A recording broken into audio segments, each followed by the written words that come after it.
In typical Penn State versus USC fashion, an absolute classic, much like that Rose Bowl a handful of years ago that these two teams played against each other. But it's James Franklin's Nittany Lions that come out with a gutsy win in SoCal. From LA to Piscataway, all Big Ten all year long. This is Big Ten 10. What did USC need to do to remain competitive in this game? What did the Trojans need to do to be able to possibly pull an upset of a top 5 team? They needed to come out with a fast start. Okay, they've had slow starts. They had a slow start against Michigan. They had a slow start against Wisconsin. Okay, and that loss to Minnesota, right? You know, that was kind of the whole, kind of stretched out into the whole game as well for the USC Trojans. They needed to come out with their hair on fire. This was a desperate USC football team. They were a boxer on the ropes. They had their backs against the wall, and they played like it in the first half of this game.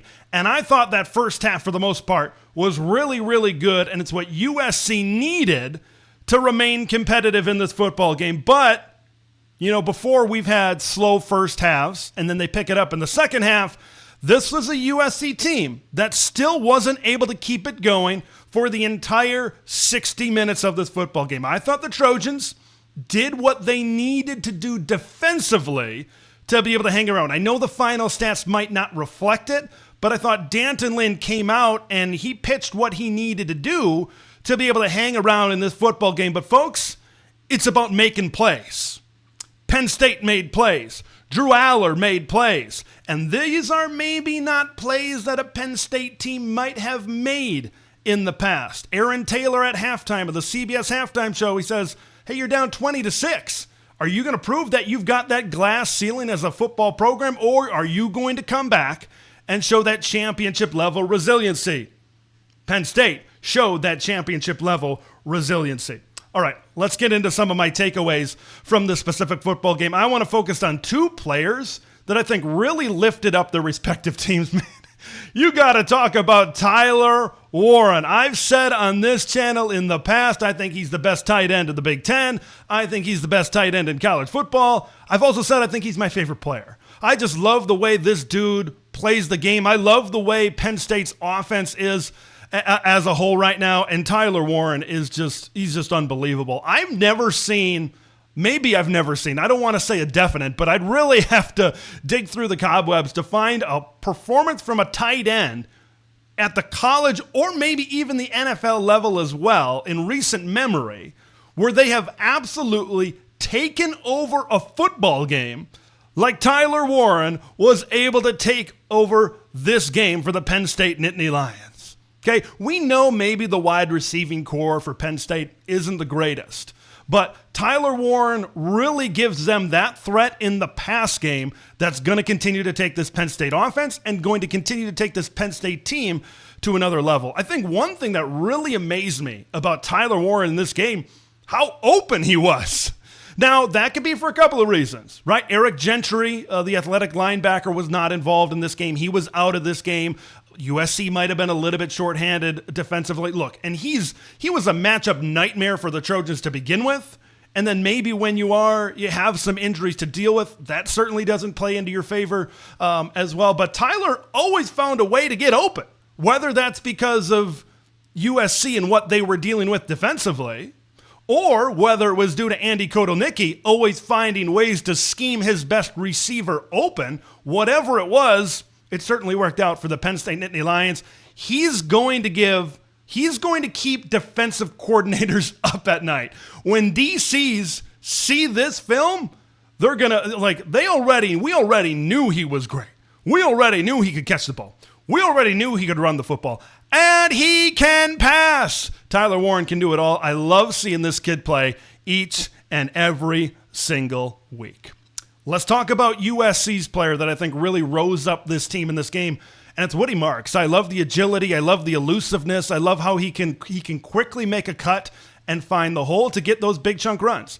And I think the success for USC's offense in this game was really dependent on the run game. I said it in my preview. Because of those great pass rushers that you had with Abdul Carter and Denai Dennis Sutton on either side, you needed to try to slow them down by mixing in the run game. Now, I thought statistically, and I thought the way that these two teams looked, I thought that USC might have a trouble running the football against Penn State, but USC did a really good job. I think Lincoln Riley did a good job getting creative with how he blocks certain things. In pass protection, only 1 sack for Penn State in this game. That's not something I probably would have put on my bingo card. I thought Penn State I thought that they were going to take advantage of a bad matchup, but credit to USC in what they were able to do up front. Woody Marks was a big part of that. This offense plays at its best when Woody Marks is running the football. Got to give a lot of credit as well to Quentin Joyner, but specifically Woody Marks. This offense was moving the ball up and down the field. Why? Because he was getting big plays. When this team got away from Woody Marks in the third quarter, what happened? They didn't put points on the board. They got back to Woody Marks in the fourth quarter. Guess what happened? They put points on the board.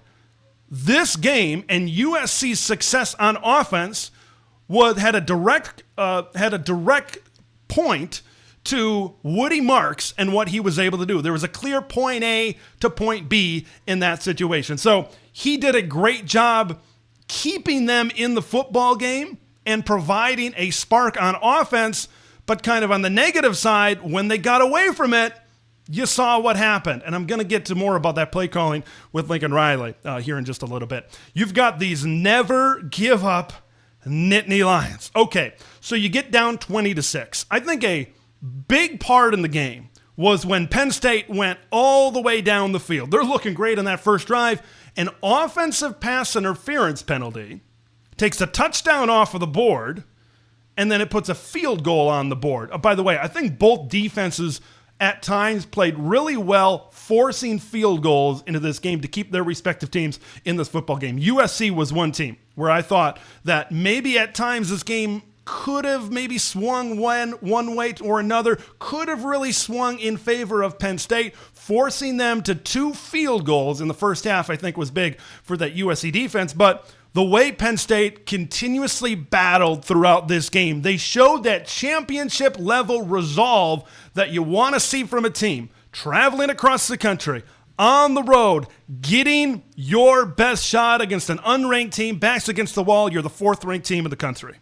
But they always found a way to come back. And USC in this game defensively, we talk about the D'Anton Lynn defensive game plan. I thought USC defended the run very well. Okay, I know Nick Singleton was coming off of an injury, but of course Katron Allen was that guy. They combined for 82 yards. So they faced some adversity where maybe they weren't able to run the football as well. That's where Drew Aller comes in. Now, Drew Aller, it was his first game in his career where he had a multi-interception game.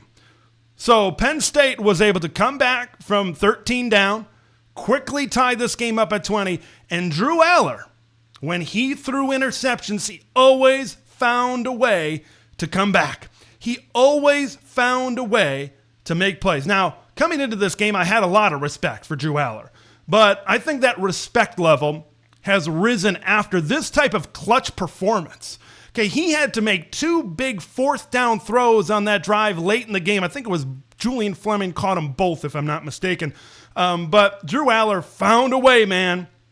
He found a way. That's what great teams do, and that's what great quarterbacks do. That's what great leaders of an offense certainly do. Multiple responses. Drew Aller hung around. I said this about kind of Miller Moss before this season, where he allowed to kind of bring his team back into a football game. But Drew Aller was able to do enough, combined with the rest of the team, they were able to do enough to get over the hump and get a victory on the road. 1-5 in blue and white certainly deserves a lot of credit. It's another 1-score loss for the USC Trojans. They lost close to Michigan, losing by 3. They lost by 7 to Minnesota, and now they lose by 3 to the Penn State Nittany Lions. Look, they're in a lot of these football games, but it's the inconsistency down the stretch that I think costs them this football game.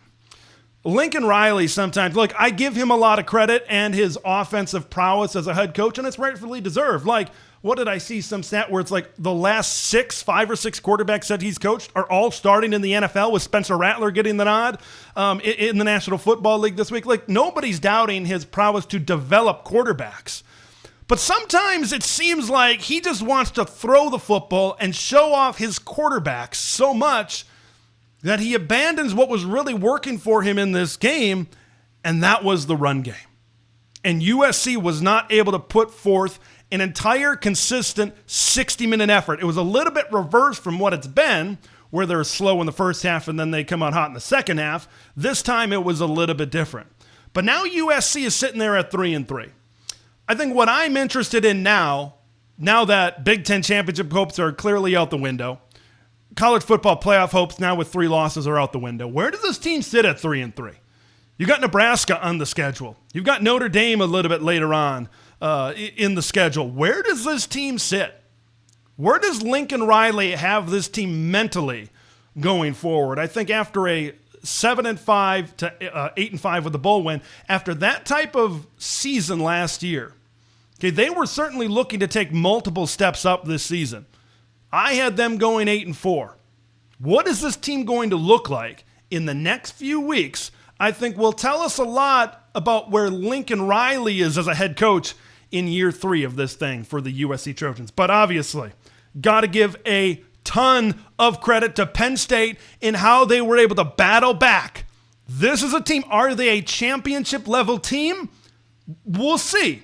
We'll see. You're going to get a lot of teams' best shots going forward. But they showed that championship level resolve and resiliency that you love to see from a football team. I want to hear your thoughts. Does this bring you down on Penn State? Does it rise you up on Penn State? How do you feel about the Nittany Lions right now? And how do you feel about USC now sitting at 3-3? What do you think their future holds? Leave all of that in the comments below. I'm Big Ten Ted. We will see you in the next one. Thanks for watching Big Ten Ted, where it's all Big Ten all year long.